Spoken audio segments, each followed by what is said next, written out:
today's vlog, gagawa tayo ng puto at kutsinta para sa birthday ng aking tita. Guys, helper lang ako dito ha, pero si mother talaga ang marunong gumawa ng puto. Mahilig naman sa puto at kutsinta ang pupuntahan nating may birthday, kaya pinagawa at pinag-effortan siya ni mother. And kapatid niya rin po ang magbe-birthday na si Tita Virginia Balboa. Loloko ko nga si mother, sabi ko sa kanya ang galing niya ng gumawa ng puto. Dahil dyan, pwede na natin tawagin na puto ng ina mo. Charot lang at baka magalit. Parang magic etong nasa video ko kasi kanina nasa bahay lang ang kutsinta, ngayon nandyan na kina tita. Binyahe pa namin yan from San Fernando to Angeles City, Pampanga.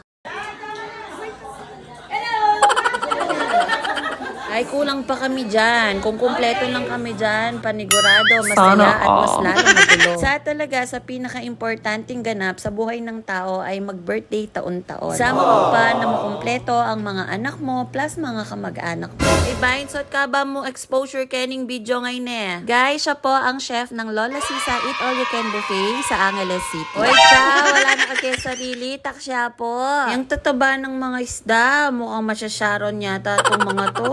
Talaga mawawala sa bawat okasyon ang magkaroon ng konting inuman dito sa labas ng bahay. Siguro, eto na talaga yung bonding ng bawat bisita sa okasyon. Yun ko lang nakita habang ini-edit ko ang video, ang sarap pala ng pulutan nyo kagabi. Adobong paan ng manok, isda na may masarap na sausawan, plus mangga na may bagoong. Siyempre ang pampahaba ng buhay, ang Emperador Life. Habang nagbe-video ako dito, may napansin ako na may mahilig pala sa kutsinta sa mga pinsan ko. Kala niya hindi ko siya kukuhanan, pero napansin ko na gustong-gusto niya yung luto ni mother. Huwag kang mag-alala. Sa kasal mo, yan ang handa mo. Isi din pala tong nanay ko na nakikipagtsikahan sa pinsan at tita ko. Dito naman sa loob ng bahay, nandito ang mga anak ng mga pinsan. Din talaga sa pamilya pag madami kayo, no? Lalo na kapag ka nagkakaroon ng okasyon. Walang din kami sa bahay, kaya medyo boring. Kaya ang ginagawa namin, namamasyal kami dito paminsan. Kung na namalaya na medyo mahaba na tong video, plus may hawak pa pala akong plato dito. Palang handa ni tita, Shanghai, paan ng manok, kalderetang baka,